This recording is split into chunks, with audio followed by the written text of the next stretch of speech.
Welcome.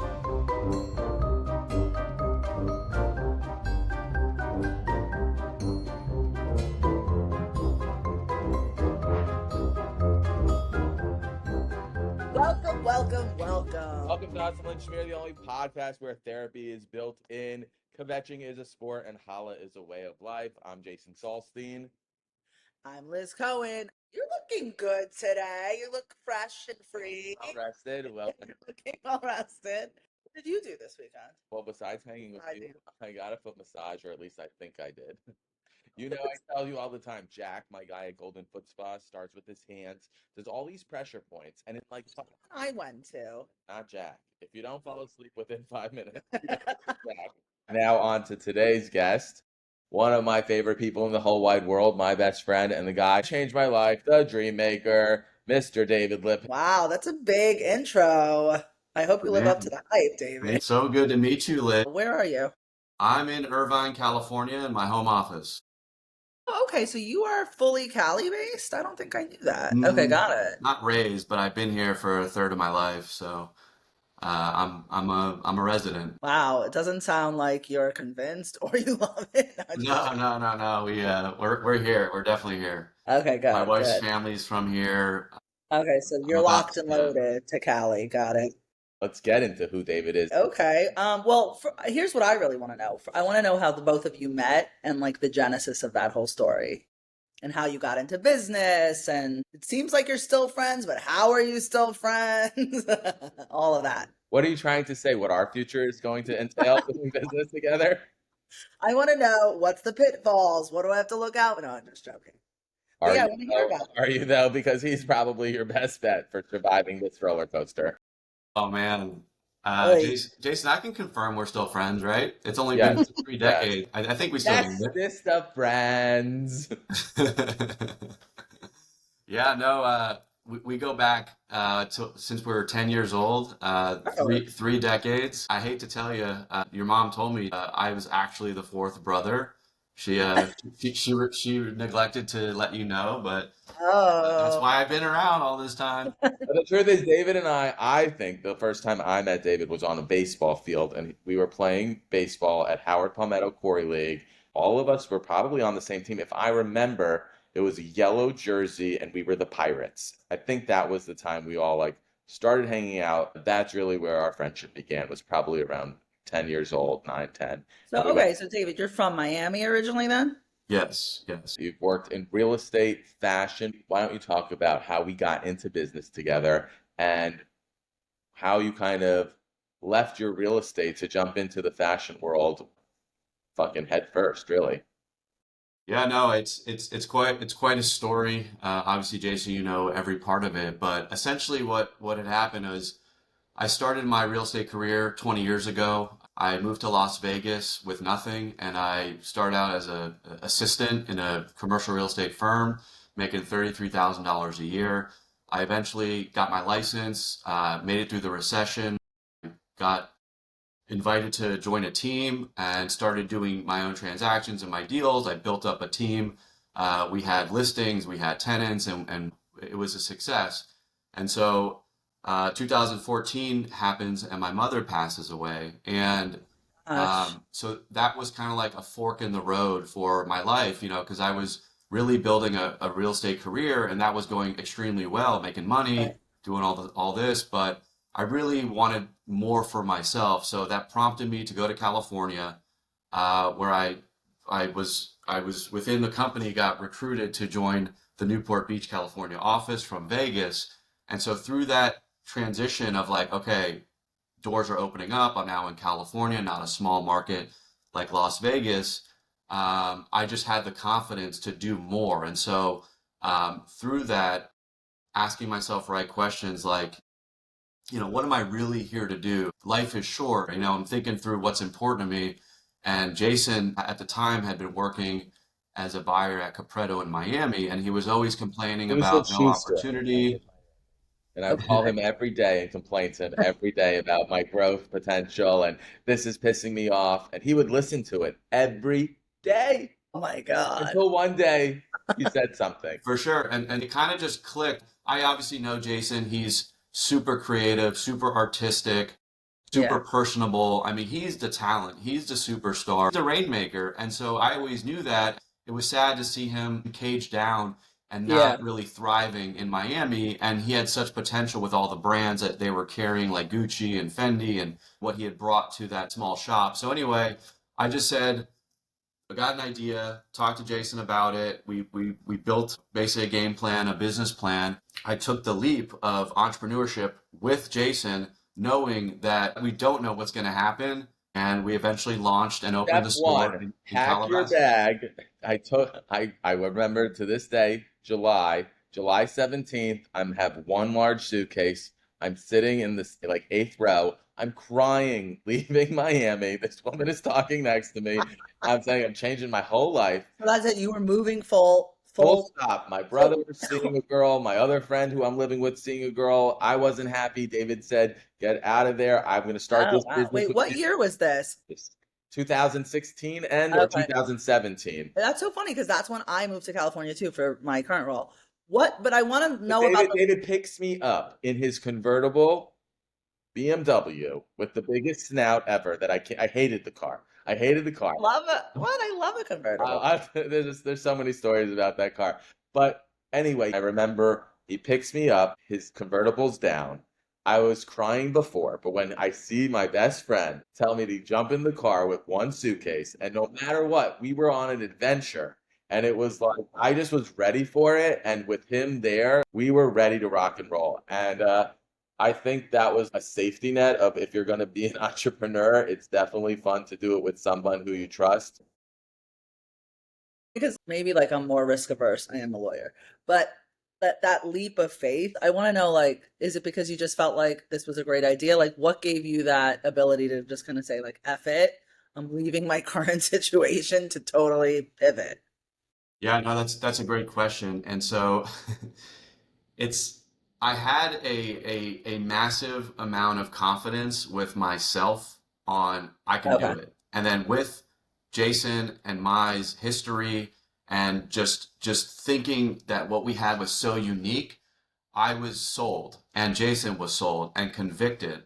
So with that, we truly built from an idea to what ultimately became a $5 million a year business. And With like so huge clientele, that's like fast Yeah, forward we had yeah, some a amazing couple years. clientele. But yeah. so wait, go back to the beginning. I pick him up from the airport. He has a one-way ticket. He's living in my two-bedroom apartment in West Hollywood across from the Grove. His It's second, Whoa. by the way, was his office, so I was on an aero bed Wait, with you live by the Grove? I was in between Beverly Center and the Grove. Were you by like Jones on Third? That's so Yeah, funny. yeah. You Okay. know where the Trader Joe's is on Third Oh and yeah. Fairfax? Yeah, I would walk to Ah, that Trader Joe's. Yeah, just a block And away. my favorite, of course, was making lunch for us because after David's done, we're going to Calabasas to ask women, would you buy a Gucci bag or a Saint Laurent shoe if we were here? And I um, would wonder, why are these women walking around with Chanel bags and they just have nowhere to shop really that like is, yeah, you because they know, had to go to Beverly Hills, I guess, at the time. Or wherever.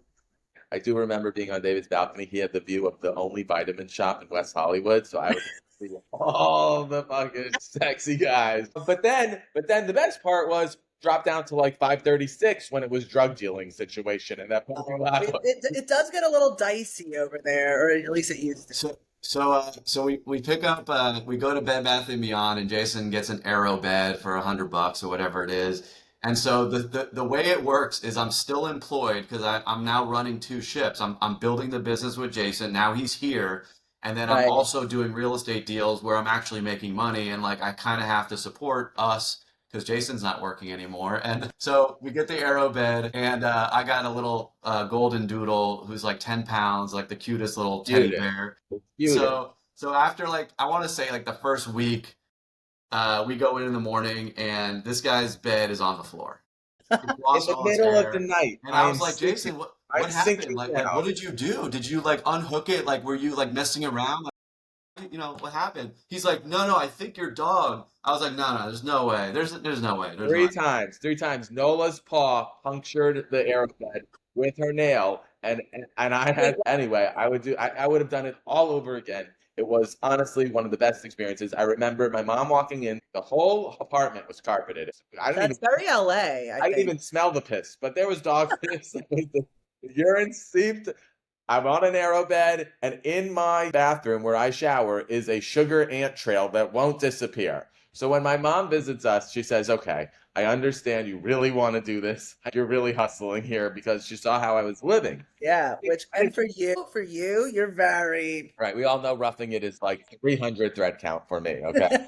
We lived it, we breathed it. It's that entrepreneurial story where Jason's literally living on the floor. this is like your garage story. You're like It's Apple like garage. that. David is waking up and literally going into the office at 6 a.m. so that he can be done at 2.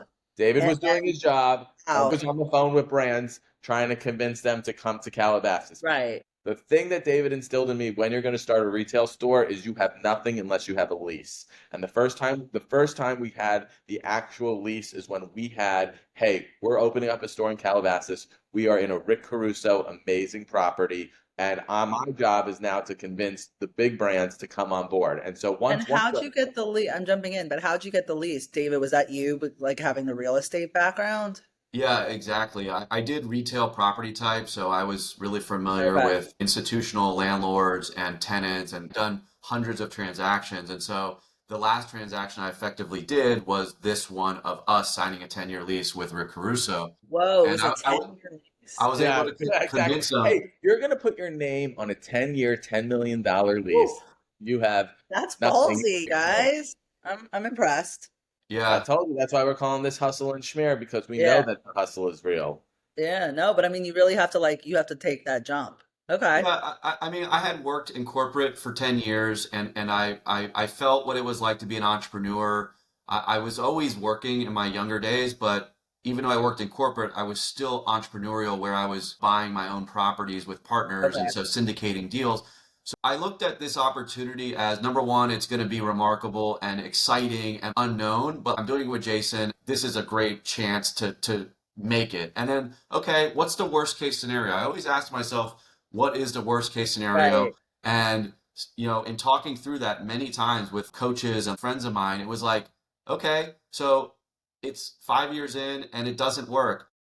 Maybe worst case, you're living at your parents' house or you're in the car. You're not going to Right. be dead. You're going to Right. just figure it out. If anything, you'll have 5 more years of entrepreneurial Yeah. experience. I didn't think about worst case scenario because if I thought worst case scenario, I'd be like, oh, I need a Xanax. I'm not doing this. Well, But I have to think of worst case scenario because that's like even now when I'm like, okay, I have 2 apartments, like God forbid tomorrow I don't have I'm like, I'll rent one. You have to, in my mind, you have to kind of think that way. Otherwise, it's too scary to take the big step. You know what I mean? Yeah, I mean, there's a balance of like, there's regret. I think regret is a big, important word that we all battle with. And it can be good because it pushes you to do things that you're uncomfortable with. The question is, when you're 80 years old, are you going to be happy with no regret on saying, I did this job for 40 years and this is what I got? Obviously, there's more to life to it, but let's be real. Jason and I now have a story and that Yeah. means something. And on deathbed thinking that, I mean, hopefully Hustle and Schmear is my next chapter. um, I will think that the time that I spent building the kingdom and running the kingdom, which was one of the most innovative, bootstrapped, coolest multi-brand luxury concept stores that really enforce democratic luxury and really create an experience for the customer. I will never say that that was a terrible time or that the hardship was. I mean, there was some major hardship where I was literally wondering if I would want to move forward, like in a bathtub, listening to Tina Turner, Joan Don't Ray Kyo, wondering what was gonna make Thank you. and really, having David as my side was one of the reasons why I kept going. I mean, there was so much pressure between Right. paying these brands hundreds of thousands of dollars and Oh, yeah. having 15 people work for you, and then it's COVID and we're not missing a paycheck. Well, and that's the thing. I was just going to say, you guys had to retail through COVID. I mean, that's But we built a store that was embraced by the community, which one is the most, I think, most rewarding things is Calabasas is such an unbelievable city. The people are so amazing. We opened, and within the first year, we were there and running it as if we were there forever. Now there were Wait, I have a question about the first year. How did you know? Like, were you seeing like what was the sign that, oh, this is going to be like a thing? when Kim Kardashian, Beyonce are shopping, and then Jada Pinkett Smith is coming in with Toni Braxton and T-Boz. And we're also seeing the women who are tastemakers and locals coming in daily to hang out. It wasn't just a Oh, place so it became like a hangout beyond. It was right in the center of town, right next to the La Paine. So you're getting your coffee and you're coming in to see what's new and just shoot the shit with us. I mean, that's what it's about. As opposed to going to Saks and talking to somebody who recognizes that maybe you're not buying today and doesn't right. want to give you the time of day. And I think what David and I did was also create a space of, luxury like we've experienced is so Yeah. intimidating to people who aren't Right. used to it.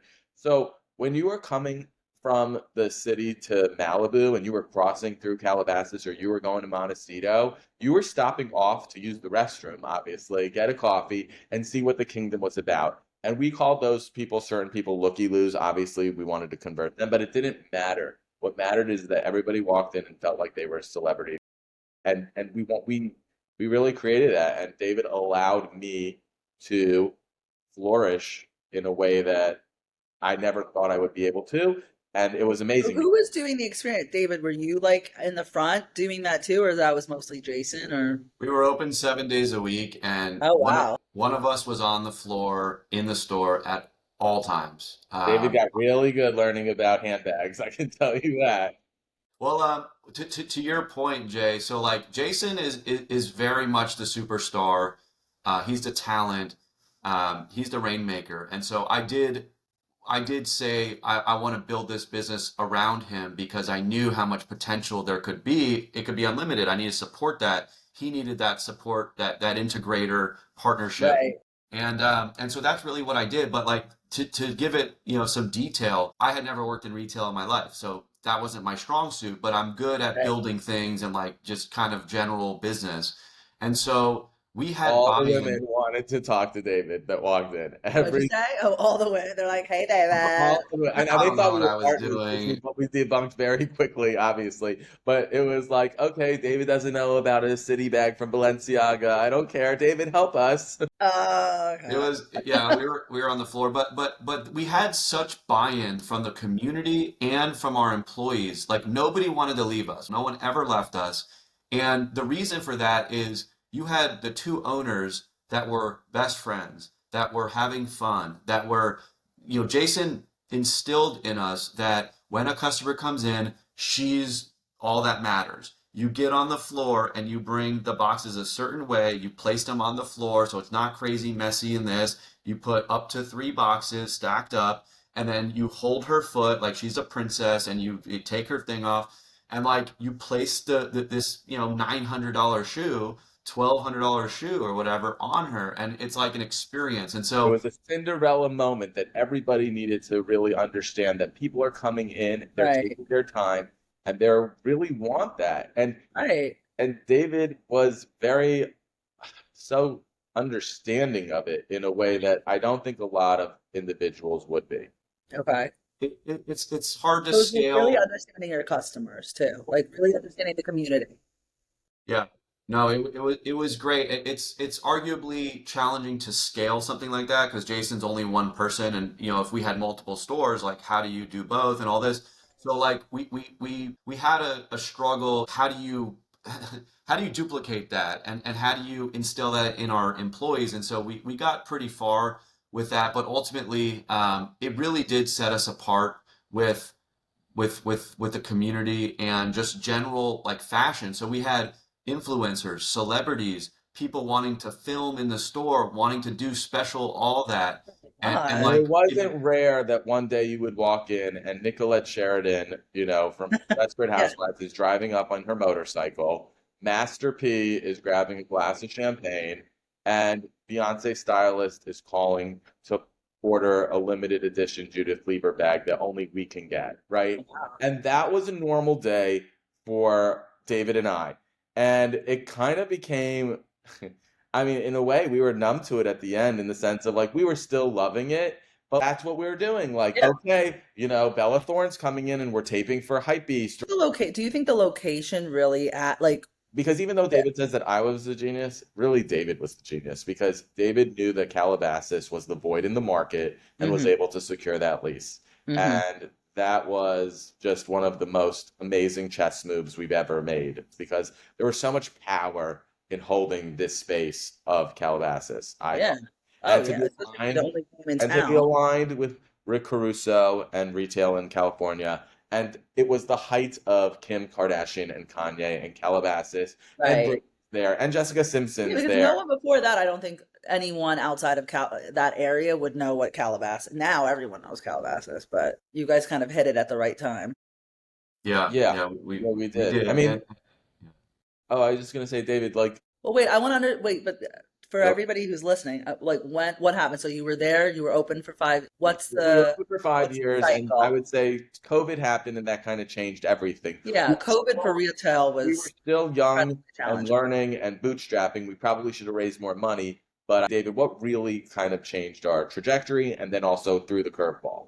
yeah, I mean, we were $1 million business in our first 6 months. I mean, we were like knocking it out of the park, and we had so many challenges with distribution of product coming when we wanted it, cash flow, not raising even close to enough money, credit. We had so much wrong, but we definitely was selling, and we had great customers, and we had a lot going on. And so Great staff. We had great people working for us who cared about being there, and it showed, right? They wanted to come to work, Which yeah, is really hard to find, especially right now. I feel like especially in Calabasas when a lot of the people are based out in like the city because they're working in Beverly Hills. And it's just again, a different level of hustle, I we're think. competing with Fendi and Gucci that have Yeah, stores on Rodeo that are offering 401ks and yeah, packages yeah, and yeah, things like totally. that. But we found people who really cared about what we were doing, and we were doing something different. There were so many things that I think that we could have done better, that I wish I could have done. Like, so you're in COVID, and when was it like shit? Like, because you have that mentality, you're like, okay, even in the beginning, you're like, I don't know if this is gonna work, or we're pushing through, we're seeing success. What's the shift? there were challenges along the way, a lot of which were we created them ourselves with our desire to grow it so fast, so quickly. When that's really, you grow too fast, it's like not a good thing for a new business. So we Yeah. experienced all that.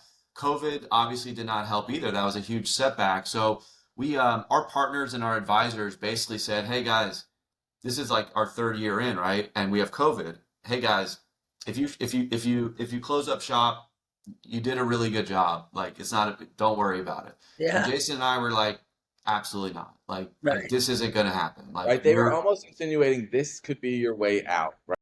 Well, yeah, I think Great well, I people think people took that as a way out. many people we were did. struggling. We were struggling, and we just didn't have the capital to run this business. We needed Right. credit lines. I mean, you're Because you ordering. have to go, because you're not getting on consignment, right? Like you're No, just going, you absolutely have to not. get the product. Everything is made to order. So I will go to Fashion Week in Paris and Milan, see the shows, Balenciaga, Saint Laurent, Gucci, and then go to market that week, order, and the stuff would hit in 6 months, and you have 30 days to pay. But a lot of these times, and if you're carrying Gucci, you can't just order $10,000 worth of Gucci. You're setting at least like 150K for a small store Yeah. a year, and that was back in the day when those were the minimums. And guess what? You also just bought Saint Laurent. You also are carrying Bottega Veneta. They're Yeah. all owned by one company. And if you're late in payment on Balenciaga, you're not getting your goods from Saint Laurent. And Right. so this was a little bit of an issue when we were trying to catch up and, Yeah. COVID wasn't happening and people weren't allowed to do this. California had way stricter laws than a lot of other places. And so, of course, I was just like, what do we do, David?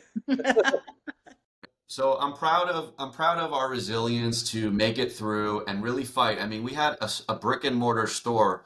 Our landlord was amazing, but like product was an issue. Employees, like Jason said, it was really a strain on the business, and we actually ended up coming out of it better than before.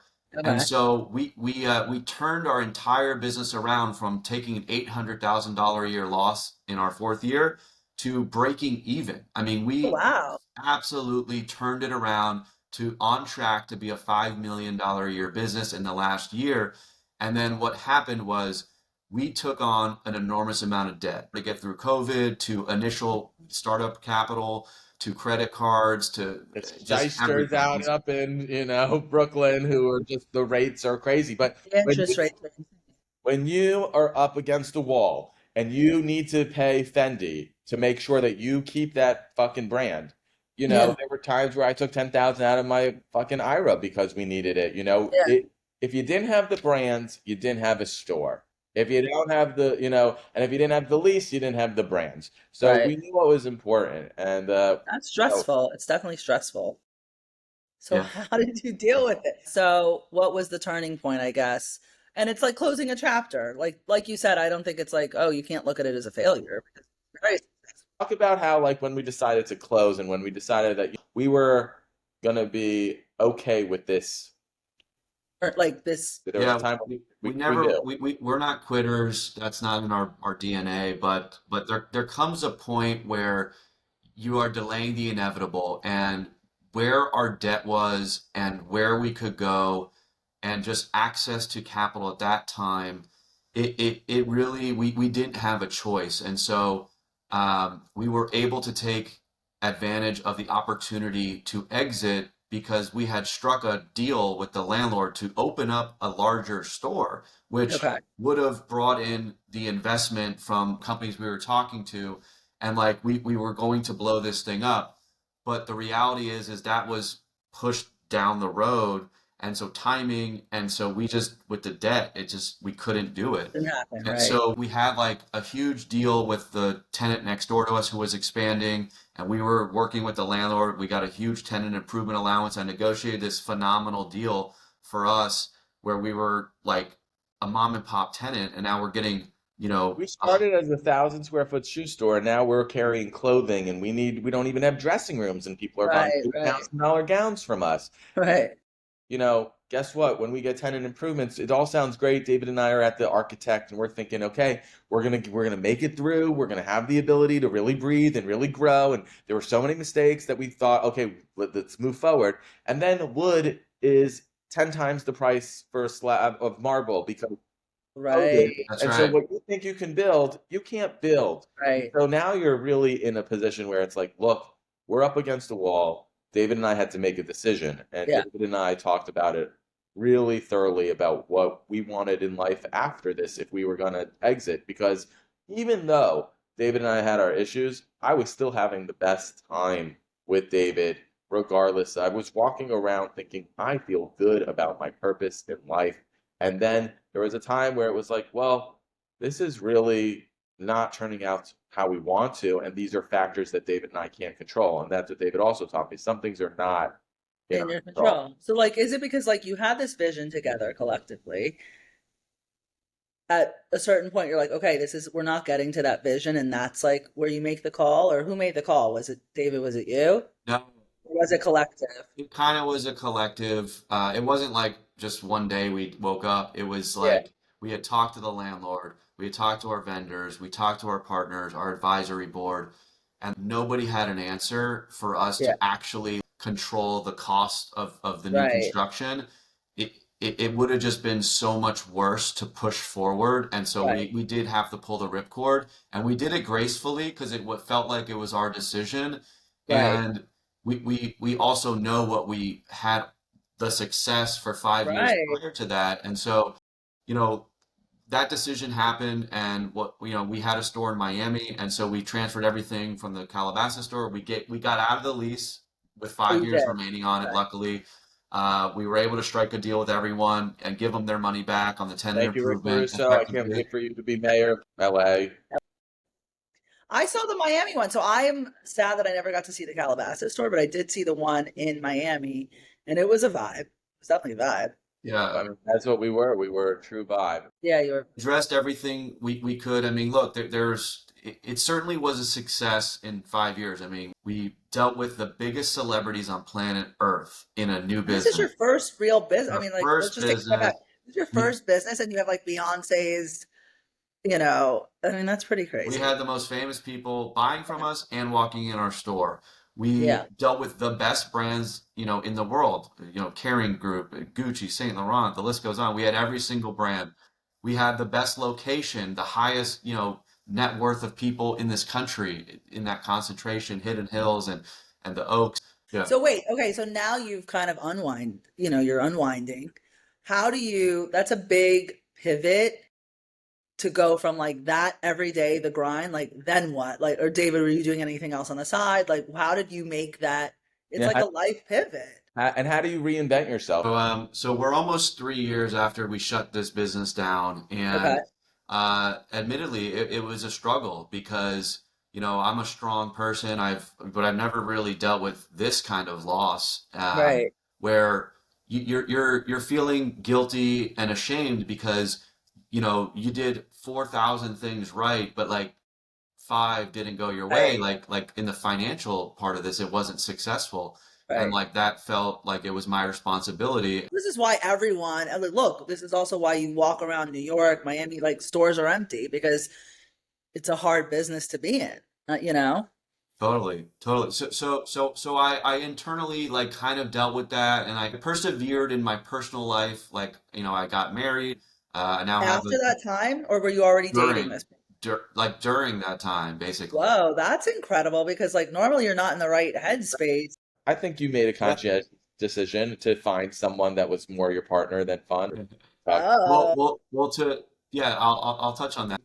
This part was where, okay, what am I doing now, right? And I know that right. Jason is it's the same boat as me, so we're now trying to Wait, figure how out old were you at this separately. time? 3 years ago. How old were you guys? Because that like plays into 38. 'Right? 38. Because you're not 22. Like it's just you have different factors when you're 38. Okay, Yeah. go ahead. So I look at it as I took the time to invest in myself and really amp up my personal habits, my personal development, which is something I've always really done, but I've dialed it in to really go off over a 2 year period. And thankfully, I quickly got into some real estate development deals like immediately. Okay, so you And went back to your kind of like your I former kind of went life. back I leveled up. In fact, even though I was out of Okay. the game for 5 years, I leveled Okay. up, and now I'm a partner in two significant developments that are taking quite a while, like years here in California. But but I'm thankful that like that all came together, and Yeah. so that's really like what got me through the last 2 years. But the investment in myself, and I call it my program of what am I doing that's setting me apart, that's keeping me strong. And I'm very big, and Jason knows this, on personal development. And what does What do that we mean really by that? Are mean? you talking about like cold plunge? Like are we California cold plunging, things like that? No, Or I mean, physical or mental I'm or not both? that cool. No, I mean, what I'm referring to is like Stoic philosophy. And the whole premise of that is you can only control what you can control, right? Right. And you can control the actions in which you take. So I'm very much pragmatic. What can I control in this situation? I can control how I respond in this tough time because there's Right. going to be ups and there's going to be downs. And so um, I've built myself to have a daily program that keeps me aligned and gets me in a high vibration. And so what does that mean? Yeah. It's kind of just like the Yeah, what does basic. that mean? And so the Walk us basics through your program. the basics are you must wake up at a significantly early time. So my wake up time for years is 4:15 a.m. every day without fail. Okay, pause just on that because that is so you're waking up. It's pitch. I just talking to somebody about this because even here now before 7 a.m. it's pitch black. Why? You know what I I mean? love Like it. what does that do for you? And then Yeah, when are you tell going to us the bed? importance of routine and discipline. But okay, So walk through the program. But I just want to hear about that because that is I'll go through the program. I'll go through the yeah. program, and then I'll go back to why. Okay. So first is you must wake up at an uncomfortable time, 4:15 a.m. every day without fail. It doesn't matter if I went to bed at 8 p.m. It doesn't matter if I went to bed at 1 a.m. because I was a jackass, which never happens. But Okay. it's non-negotiable. I wake up at this time. I'm proud of that. It's probably the thing that's helped me the most because Interesting. Okay. it's non-negotiable. I don't negotiate with myself anymore. Um, Workout every day or 6 days a week, mandatory. You've been given one body. You've got to make the best of it. I don't need to be a supermodel, but I like being in shape, and I know how to do this. So I feel great after a workout. You never leave the gym. You never left a Barry's boot camp and said, "Oh, fuck, this Wish I sucks. never Like, did why that. did I Right. do that?" Absolutely Right. not. You feel like you're on During cloud it, you nine. might. During it, you're like, Shout out to Yeah, you want to berries. We love die. you, Rachel. Yeah, I mean, all of that. It's like your body is meant to work. And so I'm very big on that. So the workouts are mandatory. You know, it should be like 3 to 5 times a week. I'm 6 days a week. Um, eating. Eating's got to be in line with your macronutrients, your macros, tracking your foods so you know what you're putting in your body. This is a decision that you make 5 times a day on what that goes in. Nobody else can control that. It's also the hardest because it's something you must do. You don't have to smoke cigarettes. You don't have to drink liquor or do drugs, let's just say, but right. like you have to It's eat.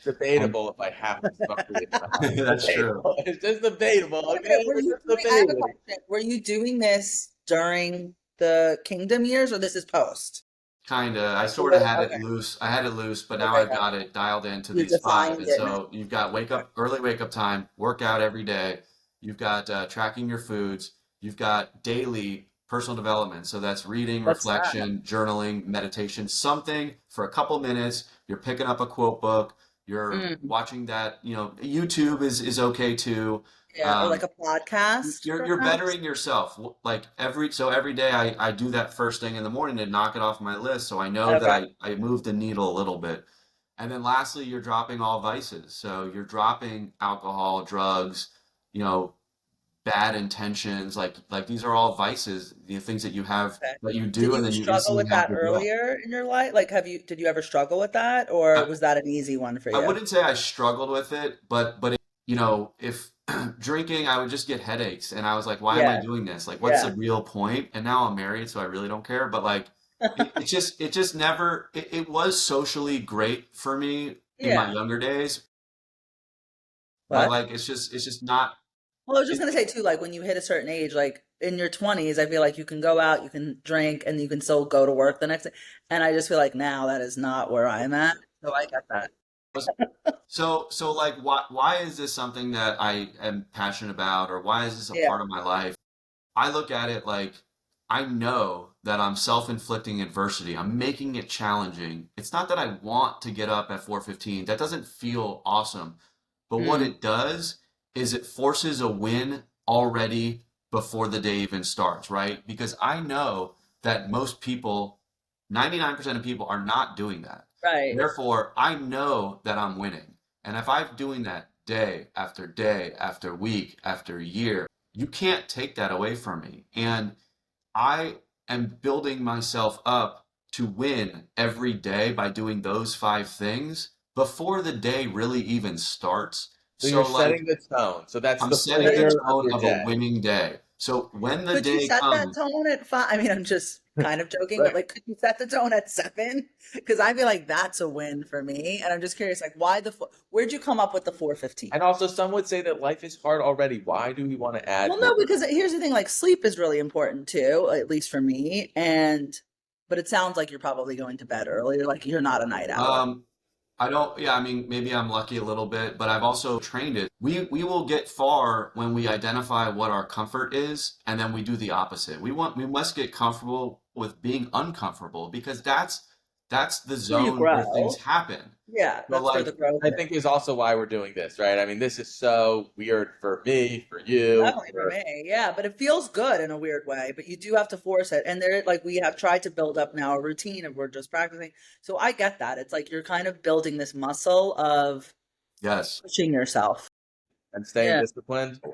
Which so Yeah. so so discipline is another word for it. That's self-love. So I'm being disciplined. I'm showing myself love. I'm all about filling my own cup so that I can give that, to everybody else because I coach a lot of people and people's problem, and I hear it over and over and over, is that, oh my God, I'm so chaotic. Oh my God, the day is going and I don't have this and I didn't do that. Right. And it's like, oh, I ran out of time. And it's like, well, wait a minute. First off, what are you doing to better yourself so that you can be the best version of you in the world? Yeah. Oh, and but like right now, I think like, and it's such a common talking point, and even in like corporate America too, like the burnout, and everyone's all burned, like, and I get it. We do all work more, and you're on your phone and you're on your Slack, but like what I'm hearing from you is like you're kind of creating these boundaries for yourself. Like it is discipline, but then it's creating more time where you're focusing on you. So it allows you to then go and succeed and do. And it's like a Yeah. foundation. I get that. Okay. Yeah, I mean, and that's like I love that you guys are doing this podcast because I know that it's like who loves filming and you're not getting paid. It's not like there's no game plan here. You guys are in it and you're working together towards a vision and a goal, and you Yeah. know it's going to take work and time, and you could be doing 10 other things, but you're Right. doing this, you're having me on, Yeah. which I appreciate. And look, You're our first full guest, just so you know. I love Right. it. Besides, It's, Robin I know Oh, Salstein, you. Robin is a part of regular. the show, right? Yeah. Like David Regular. could be our I like know host. you guys are going to kill it, and I know you guys are going to be successful. The only Oh, thing thank you you. have to remember, and just this should be tattooed on your forehead, but it's you'll never lose if you just never quit, right? So if you keep going, you guys will be successful. It's the timeline that people don't have a reasonable expectation. You know, Right. oh, you look at your social media, you look at Instagram and you're scrolling, everyone's got a Lamborghini. And Right, it's right, like, right. how do they do that? Okay, is that real? Like the overnight, you see like overnight successes, but they've been doing it for 20 years. We And then think we suddenly they're an think we're overnight. gonna have it next month. And to be honest, that was my problem with my lack of personal development 10 years ago when the kingdom started. I wanted to be making millions of dollars very quick, That's how which I feel right now. I'm like, I want this to be huge tomorrow, and you have to have that patience. right, so exactly. And so every day I'm self-inflicting adversity to train myself to have patience, to not get like Hmm.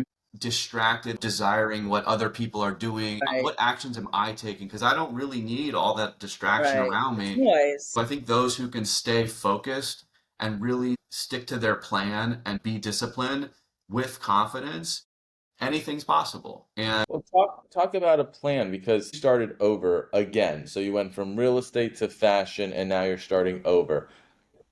I've I'm kind of in this position of like, well, what do I want to do again? You know, like how, like Right, why? What's my why? Like, what am I doing?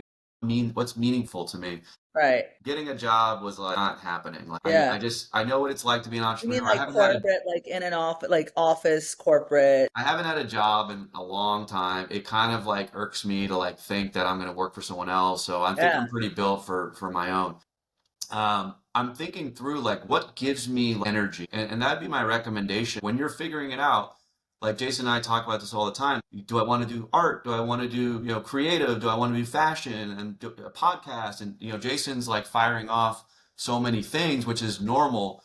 But what is your gut telling you? Where are you getting a high vibration where you're like, wow, that gives me energy. Not like, Right. oh shit, that took away energy and I feel kind of low. It's like, so for me, through the years, I've been mentoring people. I've been in Okay. entrepreneur organization and I was coaching people. And so Okay. people would come to me just randomly with Naturally. issues Yeah. and I'd Yeah. be a sounding board and I'm a good listener. And so I was like, let me try some coaching basically. And Oh, so I okay. turned some of my mentees and my mentor relationships and just people into a little more serious. And so um, I found that I actually hear them out and hopefully guide them. And I get reverse energy from Oh, that. that's right. So Yeah. like I feel good after our conversation. And I, Right. what was that?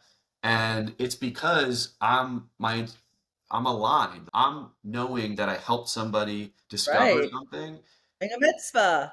Yeah, and so that's Jason from years ago. I felt good about the kingdom because I knew that Jason and I were doing something special. I know that I pulled him out of a dark space with where he was at, and we did this, whole I call adventure David the together. dream maker, right? Like Hmm. honestly, if I wanted something, David would extrapolate and say, "Okay, let's How do we get make it. this happen? Let's Right. make this happen." It wasn't a no, right? Well, wait, let's talk about that because I think that's really important to have hype people, not hype people just for the sake of hyping, because I think Absolutely. It was never that's a, oh my God, you sound ridiculous. And David right. really instilled in me the importance of surrounding yourself with really the best cheerleaders, especially when you have a specific dream and a goal, and you just can't allow negative energy into your world. And that really, as crazy as it sounds, David really said, and that includes your family and friends. Mean well, but sometimes like it's more about themselves, I think, than it is about you anyway. Part of But the reason why we're doing this is because David inspires me to break out of my comfort zone and do mm, exactly what I wanted, which was, hey,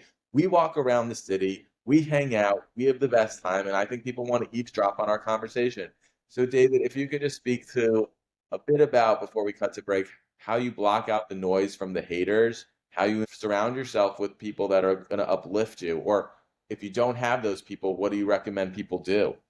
right, Yeah, I've been very intrigued with social media because obviously it's the wave, it's the future. Everyone knows if you're right, not on it, you're antiquated, you're dying. I mean, let's be real. If you have a business and you're not on social media, I don't know what you're doing. right. That said, instead of being a consumer, just Swipe, swipe, doing swipe. this Yeah, for hours a day, like yeah, I get angry with myself. Why am I doing this? yeah. I'm Like, doom what is this scrolling. doing for me? Yeah, So obviously there's some good stuff. But anyway, I was like, I'm not a person who's just gonna waste my life scrolling and getting nothing out of it. So I have a voice. I've done some stuff. I have some experience. I want to help people. I want to yeah. put my stuff out there. What does that even mean? I don't know. I've never videoed myself. All right. So I've been on a journey of forcing myself to post and figure that out. So for the last like year and a half, I've been posting my workouts and not really What's your knowing. handle so we could all follow you? I'm David Lipp, Oh, Instagram. wow, you got okay, great. I'm Liz Cohen. Jason, no, you're Jason P. Salstein, Yeah, I'm right? Jason P. Salstein, right? Damn that Jason Salstein who doesn't have the P. P for penis, aka Paul, but Yeah. Okay, so you're pushing yourself. I'm posting. I'm exploring the world. I find that it's probably it's like what I was talking about before, comfort. I was comfortable being on the sidelines and kind of living low, like everybody we know. But it's like, why? Like this, I have a lot to say. I need to jump over. I need to cross that barrier. I need to push it.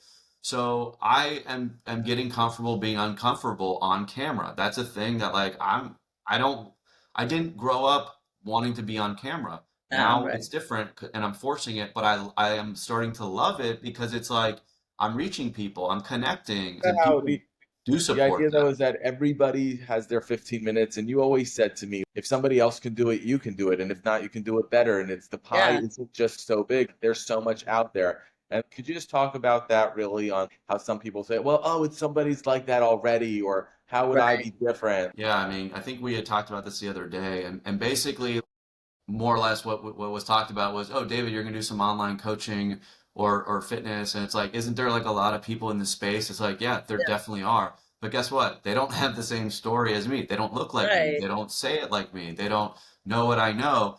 And if I put my heart and my mind into it and I focus and I don't quit, then I will be a top player just like anything else. And I would expect that from anybody else. But you have to be focused and niche and understand what you're doing and then become the best at that. So Mm, I do believe there is an abundance of uh, love and money and just in this world, there's an abundance of everything. And yeah, it's like it's, not a it, finite it's pie. not a And so, finite pie. right, right. Exactly. So like, yeah, Jay, like yeah, you might be let's just say the 20 millionth podcast that Right, it has come about. But guess what? right, You guys are unique. You're different. You're right, gonna, start somewhere. Who cares where you start? right. You're gonna improve As long little as we're by little. starting, right? Well, Also, which is hard because you could have that self-doubt, and like I think you can do that to yourself sometimes and say, well, there are 1,000 people doing it. Like, what am I doing? And you have to almost push that down because I don't think that well, you tell me, maybe you don't have it at all, but I think you can have it. You just have to recognize it and say, I'm not buying into that. Like, push that away. I'm curious if you still have that voice in your head or it's totally gone now. Regarding posting and Or social just media. regarding like the self-doubt of why am I even doing, like, do you ever go into or when that you're and in the moment and you're yeah, do thinking, you get oh my yourself God, out of that or is that gone now I'm completely? 41 taking a video of Well, myself working out. but that's what I kind of love about it. It's like we're not in our 20s and Yeah. only 20-year-olds are allowed to do, you know what I'm saying? Like, Right. I No. think I think if I don't speak my mind, it's my ego saying, yeah, but you're gonna look bad, David, or it might not come out right. When in reality, my conscience, I think the universe wants me to put it out there so mm, that I can help others. be their best self. So I'm trying to get myself out of the way and just do so that Okay. I can have a message, and I'm figuring out what that is, but I know Right. what it is. I mean, It's don't you want to grab this energy through the computer and just, Well, by the way, you're hyping me up. I'm like, yeah, I'm so excited about this I'm podcast we're telling doing you, right now. I'm telling you, David, you just yeah, need David good. to talk to you every morning for 2 minutes and hype you up because But this is but a lot of people don't have this. I just want to call that out. And so it's really hard. It's great to have friends like this or you're like a mentality, but it's not everyone has that in their life. And I think that's just, it's sad. Anyway. To your question about like how do you defeat haters or like negative thoughts, and Yeah. so we need to know that we're inherently negative. Like that's everybody. You wake up and you're like, oh, this day sucks. Nothing can go your way. So the Right. question is really look at that. And this is why I have a process, because I do wake up kind of negative and I Mm, can't control it. Sometimes it's not, sometimes it is.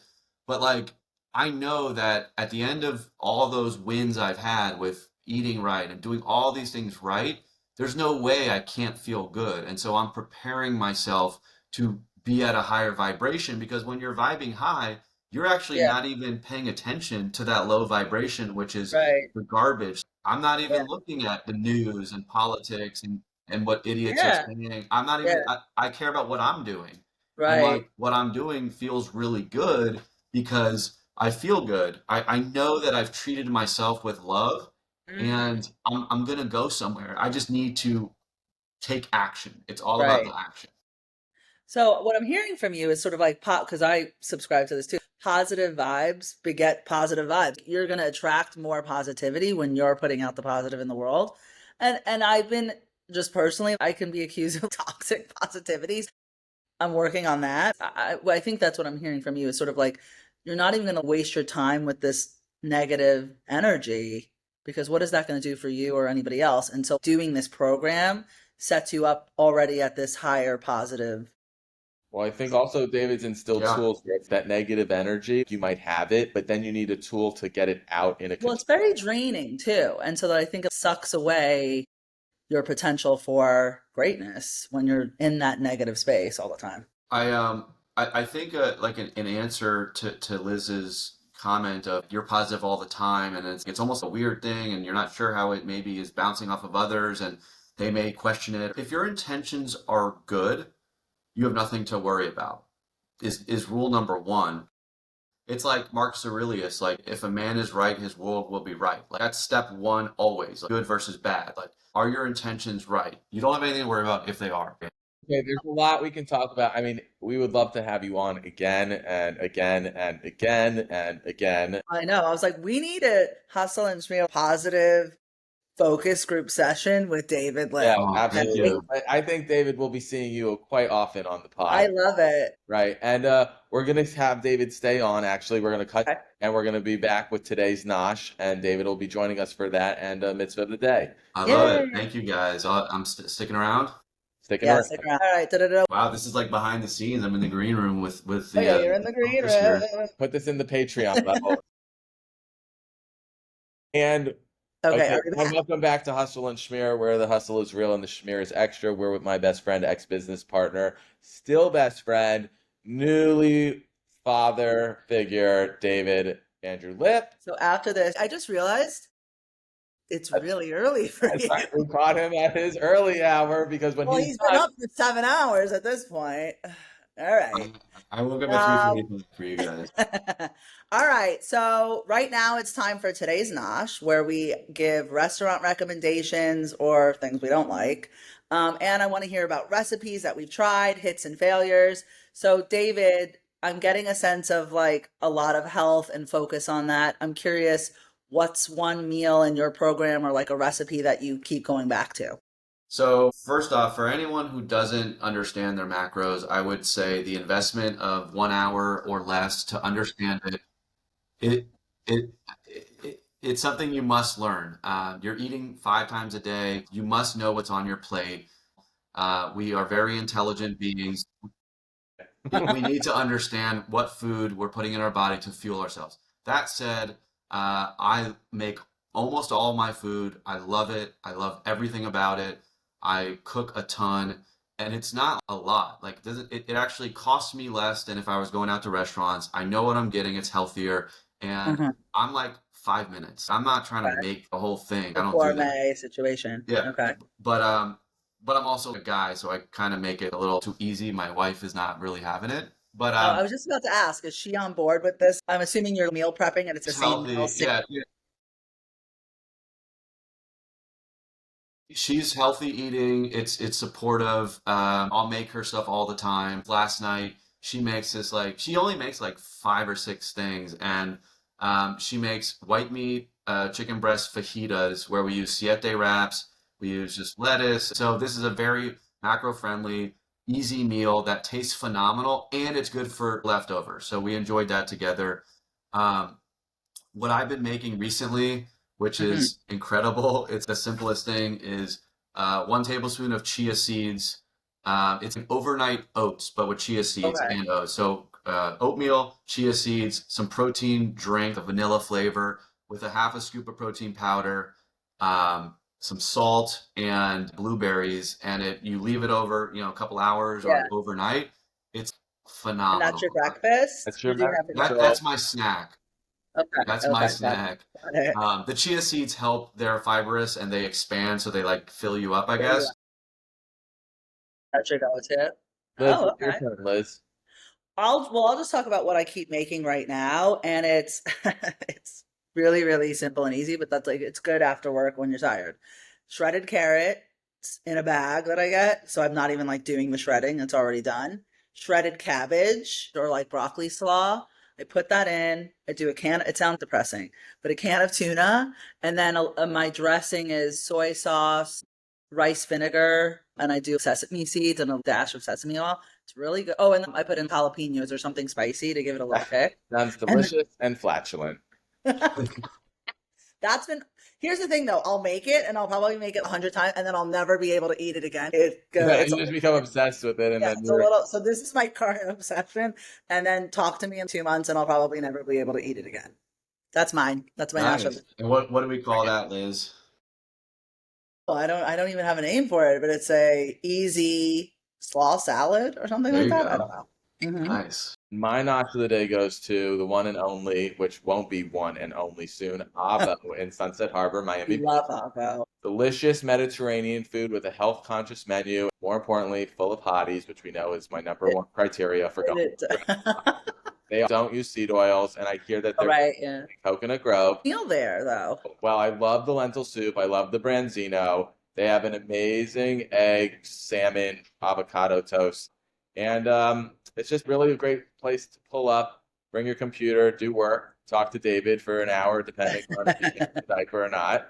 And It does have a good vibe there, I have to say. And they're very friendly too. Like they're not like annoyed when you're trying to figure out what you're ordering. I like it. moving on, it's time for our mitzvah of the day. Today's mitzvah, and I think we could all do it, is you buy a coffee for the person behind you in line.